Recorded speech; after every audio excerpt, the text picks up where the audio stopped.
لبیک اللہم لبیک لبیک لا شریک لک لبیک ان الحمد والنعمت لک والملک لا شریک لک۔ یقیناً یہ حجر اسود وہ مقدس پتھر ہے جس سے میرے آقا صلی اللہ تعالی وسلم نے یقینی بوسہ دیا ہے۔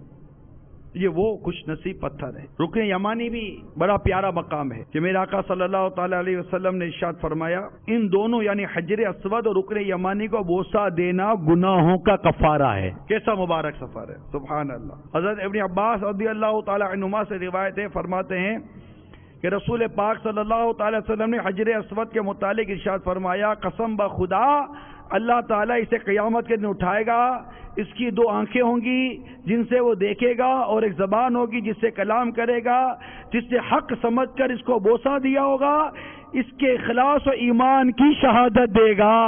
یہ حجر اسود کی برکت ہے جسے الحمدللہ یہ حاجی وہاں پہنچ کر اس کو چومتا ہے۔ ان خوش نصیبوں کی خوش نصیبیاں ملاحظہ کیجئے کہ یہ اتنے خوش نصیب ہیں کہ طواف کرتے ہیں تو ان کو ثواب، احرام باندھتے ہیں ان کو ثواب، یہ تسبیح پڑھتے ہیں تو ان کے ثواب، یہ حجر اسود کو بوسہ دیتے تو ان کو ثواب ملتا ہے، یہ مقام ابراہیم پھر دو گانا ادا کرتے تو ان کو ثواب ملتا ہے۔ سفر پورے کا پورا ثواب ہی ثواب ہے، ثواب ہی ثواب ہے۔ یقیناً حجر اسود کو دیکھنا یہ بڑی برکت کی بات ہے، کعبہ مشرفہ کو دیکھنا بڑی برکت کی بات ہے، یہاں تک کہ حرم پاک میں حاضری دینا یہ بڑی برکت کی بات ہے، مگر اس کے اندر ثواب بھی بڑے بیان کیے گئے حدیث مبارکہ میں۔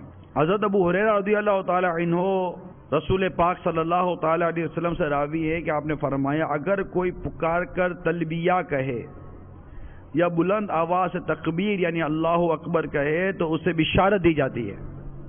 عرض کی گئی، یا رسول اللہ صلی اللہ تعالی وسلم کیا اسے جنت کی بشارت دی جاتی ہے؟ ارشاد فرمایا ہاں۔ یعنی جب یہ احرام باندھتے ہیں نا تو احرام باندھنے کے بعد 3 بار تلبیہ کہنا تو سنت ہے۔ مرد اونچی آواز سے کہے، عورت کم از کم اتنی آواز سے کہے کہ اس کے اپنے کان سنے لیکن غیر محرم نہ سنے۔ اس کی فضیلت ابھی آپ نے سنی کہ اس کے لیے جنت کی بشارت ہے جب وہ یہ ورد کرتا ہے، اور امیر سنت نے بھی اس بات کی صراحت کی ہے رفیق الحرمین میں کہ حاجی کا بہترین وظیفہ ہے کہ وہ اس ورد کو جاری رکھے، لبیک اللہم لبیک لبیک لا شریک لک لبیک ان الحمد والنعمت لک والملک لا شریک لک۔ اس کو تلبیہ کہتے ہیں۔ اس کا یہ ورد جاری رکھے گا تو انشاءاللہ عز و جل اس کو خوب اس کی برکتیں نصیب ہوں گی، جیسا کہ ابھی ہم نے حدیث پاک میں سنا۔ لبیک اللہم لبیک لبیک لا شریک لک لبیک ان الحمد والنعمت لک والملک لا